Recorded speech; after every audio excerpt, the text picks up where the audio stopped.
Proclamação do Evangelho de Jesus Cristo segundo João. Glória a vós, Senhor. Naquele tempo, Jesus dizia: Ninguém pode vir a mim se o Pai que me enviou não o atrai. Eu o ressuscitarei no último dia. Está escrito nos profetas: todos os homens serão instruídos por Deus. Todo aquele que escuta o Pai e recebe sua instrução, vem a mim. Não que alguém já tenha visto o Pai. O único que viu o Pai é aquele que vem de Deus. Eu garanto a vocês: quem acredita possui a vida eterna. Eu sou o pão da vida. Os pais de vocês comeram do maná no deserto, no entanto morreram. Eis aqui o pão que desceu do céu. Quem dele come nunca morrerá. Jesus continuou: Eu sou o pão vivo que desceu do céu. Quem come deste pão viverá para sempre. E o pão que eu vou dar é a minha própria carne, para que o mundo tenha a vida. Palavra da salvação, glória a vós, Senhor. Meus irmãos e minhas irmãs, que as palavras do Santo Evangelho perdoem os nossos pecados. Amém. Como eu falei ontem, eu estou repetindo hoje, esta é a semana do Cristo Pantocrator, Cristo Pão da Vida, né? Aí muitos perguntaram, mas qual é a imagem do Cristo, o Pantocrator, né? Então, neste momento que eu vou estar falando aí com vocês, vai estar aparecendo a imagem aí do Cristo, o Pão da Vida, né? O Cristo Pantocrator. Eu vou dizendo já de início no Evangelho de hoje que muitas coisas podem acontecer na nossa vida, mas o que a gente não pode perder é a certeza de que Jesus é o alimento que desceu do céu. A única, a única certeza que eu já disse que a gente tem é que ele vai ressurgir e vai ressuscitar todo mundo. Isso também é outra certeza. A vida após a morte. Mas também nós temos uma outra certeza. Jesus é o pão da vida, o descido do céu. E por que que Jesus diz que é o pão da vida? Novamente eu vou explicar para aqueles que não sabem. Na época em que Jesus vivia, não se comia arroz e feijão. Eles não comiam arroz e feijão, lá em Israel principalmente. Eles não comiam arroz e feijão porque não é um alimento produzido lá. Era muito caro o custo. Então, as famílias, além de não terem como comer o arroz e feijão, eles comiam esse pão. Eles faziam lá uma massa com água e farinha e sal, e aí prensava tudo aquilo, colocava no forno e dava o pão, todo mundo comia. E por que que Jesus fala que ele é o pão da vida? Porque o povo só comia o pão, não tinha outro alimento. Então era pão de manhã, de tarde e de noite. Era pão de manhã, de tarde e de noite, na hora do café, do almoço, da janta. Não existia outra forma de alimento a não ser o pão. O pão, então, é a única forma que saciava completamente os judeus. E então Jesus usa este exemplo como exemplo seu. Jesus é o pão da vida. Jesus é a forma viva que desceu do céu. Aí muitos falam que muitos judeus, né, falaram que não se podia comparar, né, que Jesus não se podia comparar com um pedaço de carne. E aí por isso que muitas autoridades tentavam prender Jesus. Ele dizia que ele ia dar a sua carne para salvar o mundo. Ninguém entendia, principalmente os doutores da lei. E aí é que vem o primeiro ponto. A cabeça dura. Quando a gente não quer mudar sobre alguma coisa, o mundo parece que tá todo mundo errado pra gente. Só a gente que tá certo. Quando a gente não quer mudar o nosso fato, quando a gente não quer mudar a nossa opinião, parece que tá todo mundo errado, menos a gente. Sendo que às vezes é muito ao contrário. Tá todo mundo certo e a gente que está errado. Né? Um feito até engraçado. a gente falar sobre isso, porque tem tantas pessoas hoje em dia que dizem, que batem no peito e dizem, não, que eu que mando, que eu que decido as coisas, e no fim você não manda nem em qual sapato que você vai usar. No fim você não manda nem na hora da sua morte. Que coisa bonita é ver aquelas pessoas que falam, ah, mas que eu mando, mando, mando, e daí depois a pessoa se reconhece, se abaixa, se humilha, né? Pede desculpa. Claro, na hora do fogo a gente é assim, mas depois a gente vai lá, pensa, não, peraí, né? E isso é um dom. Vocês sabiam que isso é um dom do católico? O católico ele tem a humildade e a humanidade de reconhecer que ele está errado. Isso é um dom divino, providência divina do católico. Você pode até não falar. Você pode até não pedir desculpa para a pessoa, mas que você reconhece que você está errado, isso é fato. Que você reconhece que você fez uma cagada, isso é fato. Isso é um fato. É uma coisa que a gente já entende por si próprio. E Jesus diz para nós: ninguém pode vir a mim se o Pai que me enviou não o atrai. Eu o ressuscitarei no último dia. De que dia que ele está falando? Eu já falei isso para vocês. O dia da nossa morte. O último dia de nossas vidas. Muitos falam que vai ter o apocalipse, que Jesus vai descer do céu. Meus irmãos e minhas irmãs, até lá muitos não vão estar aqui. Eu não vou estar aqui, né? A gente não sabe quando que vai ser. E outra, o que Jesus quis dizer aqui, eu o ressuscitarei no último dia. No último dia de quê? No último dia da nossa vida. O dia em que ele vai ressuscitar a gente, vai levar a gente lá para o céu. E ali, em cima, a alma descansará, enquanto o corpo espera o retorno de Jesus Cristo. Na segunda vinda, então, que nós teremos o corpo e alma reencontrados, o corpo e alma unidos novamente, para que todos aqueles que creem na vida de Jesus tenham a vida eterna. Eu acabei de descobrir que eu estou gravando aqui num lugar errado, num lugar que não é propício para mim gravar, e eu peço até desculpas por eu ter equivocado aqui agora, saí até totalmente do ponto da homilia.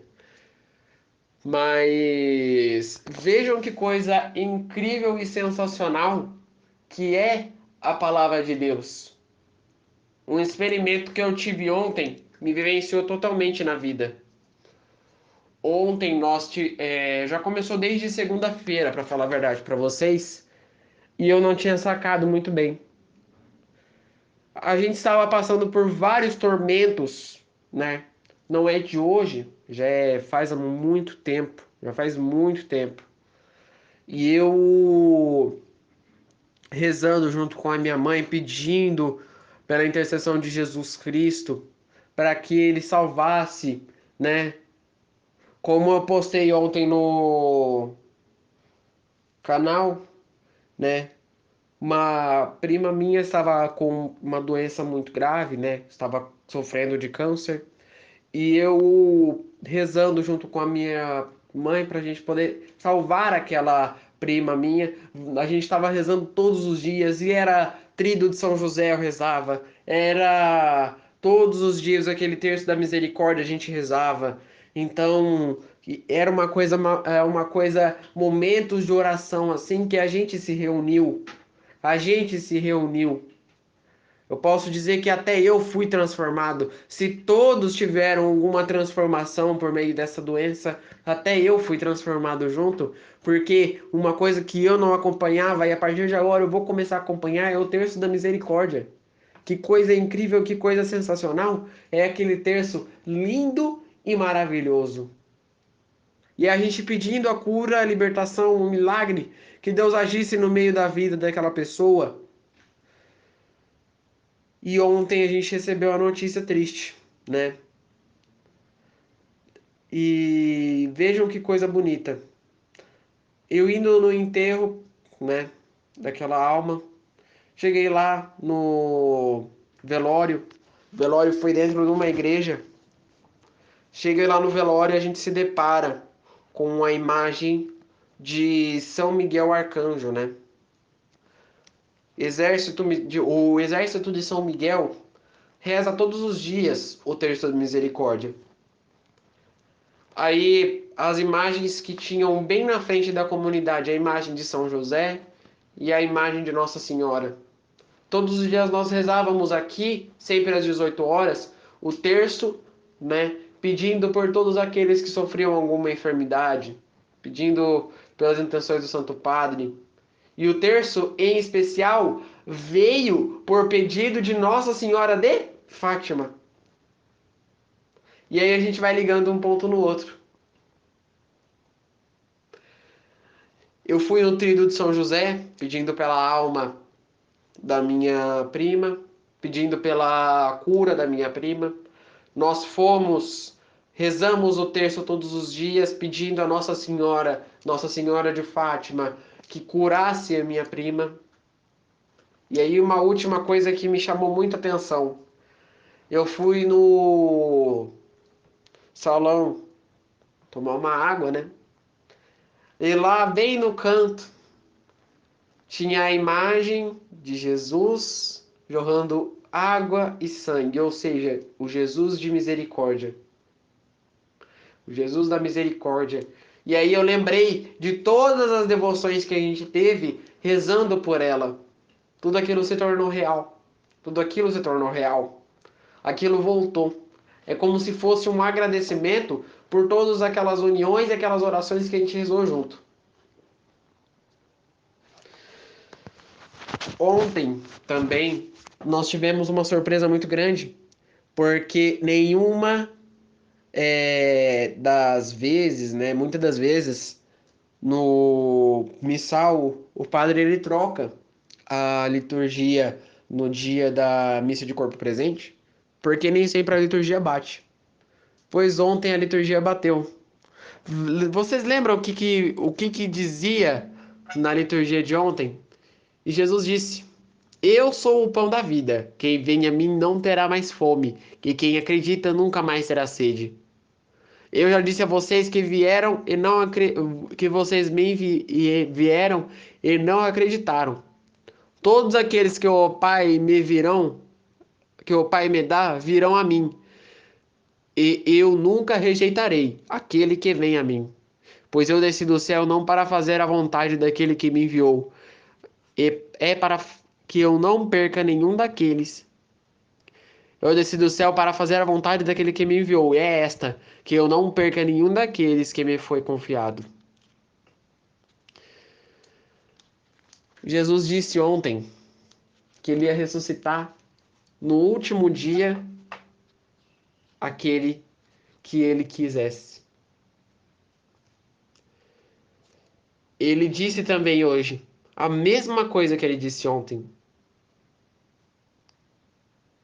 Parem de criticar. Ninguém não o atrai. Eu o ressuscitarei no último dia.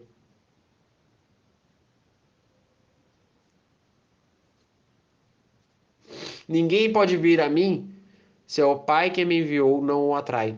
Eu o ressuscitarei no último dia. Eu, observando todas essas coisas, tudo o que aconteceu durante estes momentos que a gente passou aqui, sofrendo, mas aprendendo. O que a gente aprendeu, o que esta família, eu digo a família em contexto em geral, a todos que passaram por esta doença, que estavam juntos rezando para que a minha prima se curasse logo. E aí eu coloco em pauta todos os tios, o pai e a mãe que estavam presentes, todo aquele momento, rezando, orando.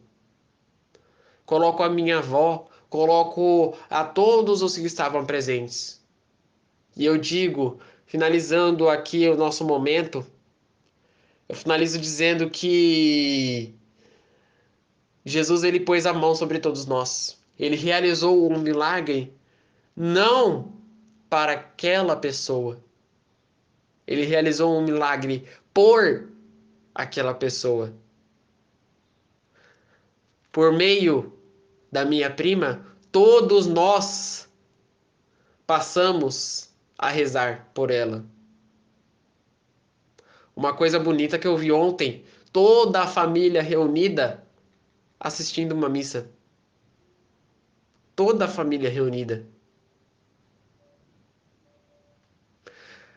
Tá bom, às vezes todos são católicos, mas às vezes um é católico e o outro é um católico que faz tempo que não vai à missa.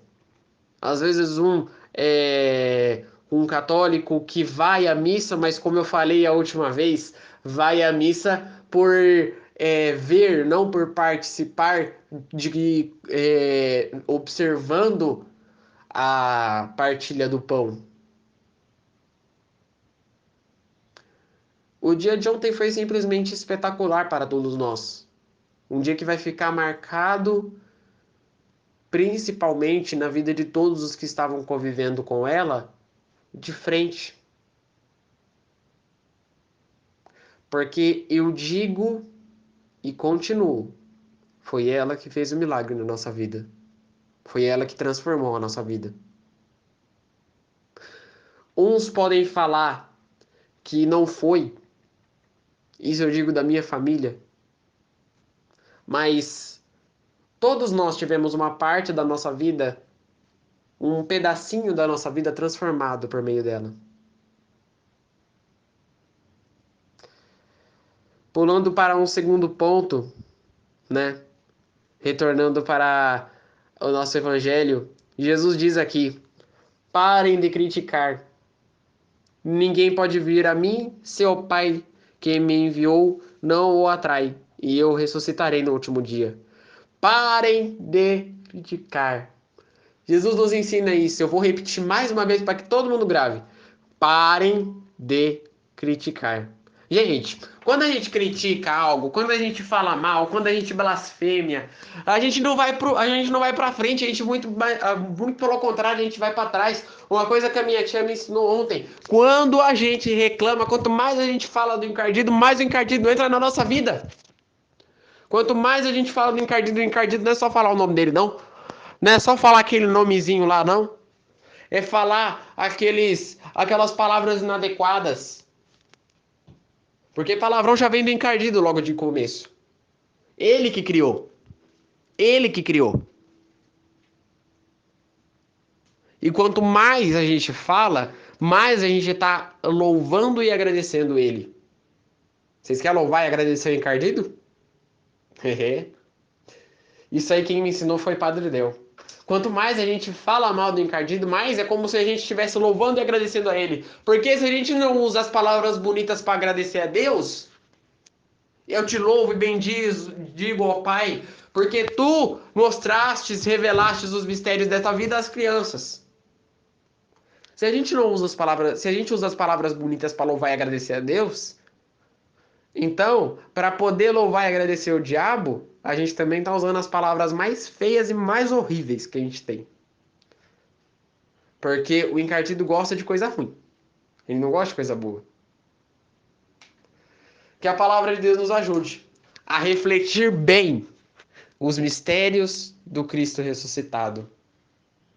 A gente vai refletindo esse Cristo até Pentecostes. Mas a gente tem que sempre carregar a imagem do Cristo ressuscitado na nossa vida. E a frase que ele disse aqui: eu não perderei nenhum daqueles que me foi confiado. Rezemos juntos.